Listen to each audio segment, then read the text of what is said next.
दोस्तों, देश के सबसे बड़े पद पर विराजमान प्रधानमंत्री मोदी जी को कौन नहीं जानता। वो हमारे देश में ही नहीं बल्कि विश्व में भी पॉपुलर नेता की छवि बनाने में कामयाब रहे हैं। और आज उनके बारे में सब कुछ जानते हैं, लेकिन कुछ बातें ऐसी भी हैं जो मोदी जी के बारे में हर इंसान नहीं जानता। और आज हम आपको वही बताने जा रहे हैं और साथ में बताएंगे मोदी जी की ज़िंदगी से जुड़े कुछ खास पहलुओं के बारे में। तो दोस्तों, बने रहें हमारे साथ वीडियो के अंत तक। प्रधानमंत्री मोदी जी का पूरा नाम नरेंद्र दामोदर दास मोदी है और इनका जन्म 17 सितंबर 1950 को गुजरात के वडनगर के एक गरीब परिवार में हुआ था। और आपको ये बात जानकर हैरानी होगी कि ये एक ऐसे प्रधानमंत्री हैं जिनका जन्म आज़ादी के बाद हुआ है और बाकी जितने प्रधानमंत्री रह चुके हैं उनका जन्म आज़ादी से पहले हुआ था। मोदी जी के पिता का नाम दामोदर दास मूलचंद मोदी और माँ का नाम हीराबेन है। नरेंद्र मोदी के 5 भाई बहन हैं, जिनमें से उनका नंबर दूसरा है।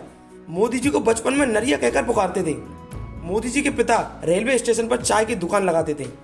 मोदी जी भी अपने पिता की चाय की दुकान पर उनका हाथ बटाते थे। मोदी जी बचपन से ही कुछ अलग थे। वो आम बच्चों की तरह नहीं थे। उन्हें बचपन में ही देशभक्ति का काम करना बहुत पसंद थे। 1962 में भारत चीन युद्ध के दौरान मोदी जी ने ट्रेन में जा रहे फौजियों को चाय पिलाई। और यही नहीं, 1965 में भारत पाक युद्ध के समय भी वहां से गुजर रहे सैनिकों को चाय पिलाई थी। मोदी जी ने वडनगर के ही भगवताचार्य नारायणाचार्य स्कूल से अपनी पढ़ाई की शुरुआत की। मोदी जी को बचपन में एक्टिंग का बहुत शौक था, इसीलिए वो स्कूल के बाद नाटकों में भाग लेते और इनाम भी हासिल करते थे। वो एनसीसी में भी शामिल हुए। मोदी जी एक बार एक तालाब से एक घड़ियाल का बच्चा पकड़कर अपने घर ले आए थे। माँ के समझाने के बाद वो उसे वापस छोड़कर आए थे। वे बचपन में साधु संतों से बहुत प्रभावित थे। वे बचपन से ही सन्यासी बनना चाहते थे। सन्यासी बनने के लिए मोदी जी ने स्कूल की पढ़ाई छोड़ दी और बाद में घर भी छोड़ दिया। इस दौरान वो पश्चिम बंगाल में रामकृष्ण आश्रम सहित कई जगहों पर घूमे। मोदी जी बचपन से ही आरएसएस को पसंद करते थे और उससे जुड़े भी। मोदी जी आरएसएस के बड़े मेहनती कार्यकर्ता थे। मोदी जी कई महीनों तक तो हिमालय में साधुओं के साथ भी रहे। वापस आने पर उन्होंने सन्यासी जीवन त्यागने का फैसला किया और अपने बड़े भाई के साथ मिलकर अहमदाबाद के कई स्टेशनों पर चाय की दुकान लगाई। हर परेशानी का सामना करते हुए चाय बेची और 18 साल की उम्र में मोदी जी की मां ने जसोदाबेन नाम की एक लड़की से उनकी शादी करवा दी। विवाह के बाद घर छोड़कर मोदी जी संघ प्रचारक बन गए। लोगों का कहना है कि वो शादी के बाद 3 साल तक अपनी बीवी के साथ रहे, लेकिन मोदी जी के बारे में लिखने वाले इस चीज़ से इनकार करते हैं।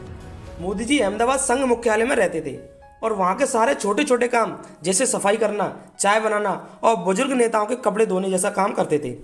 वो हर काम से पहले अपनी माँ का आशीर्वाद लेने घर जरूर जाते थे। 2014 का लोकसभा चुनाव जीतने के बाद भी मोदी जी सबसे पहले अपनी माँ का आशीर्वाद लेने उनके पास गए।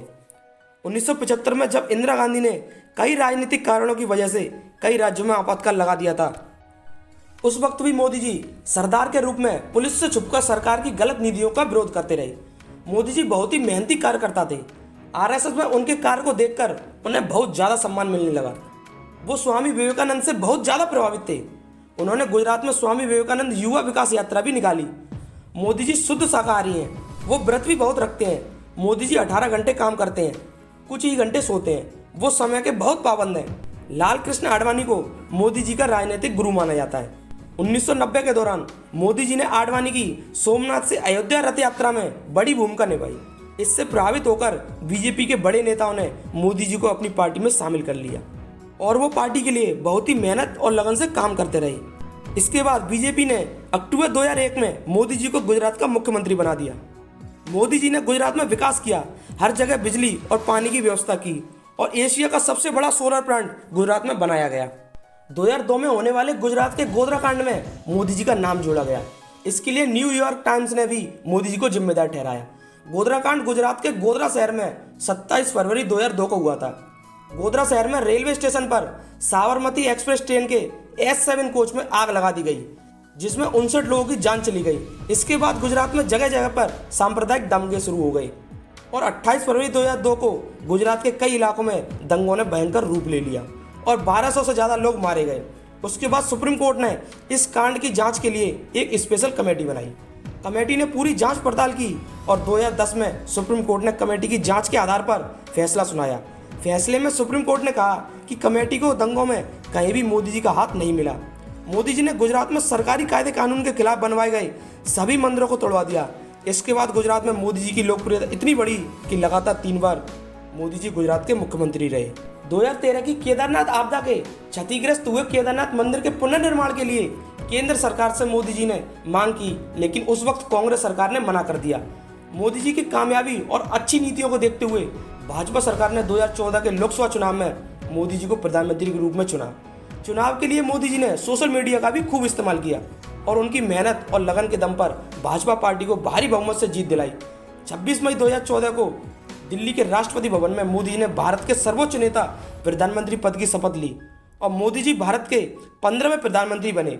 लोगों के लिए वो इतने पॉपुलर नेता बन गए कि दोबारा भी बीजेपी पार्टी को पूर्ण बहुमत के साथ जीत मिली। 30 मई 2019 को मोदी जी दोबारा भारत के प्रधानमंत्री बने। तो दोस्तों, आपको क्या लगता है कि क्या मोदी जी 2024 में तीसरी बार प्रधानमंत्री बन पाएंगे? कमेंट बॉक्स में ज़रूर बताएं और वीडियो को एक लाइक करके चैनल को सब्सक्राइब ज़रूर करें। मिलते हैं आपसे अगली वीडियो में।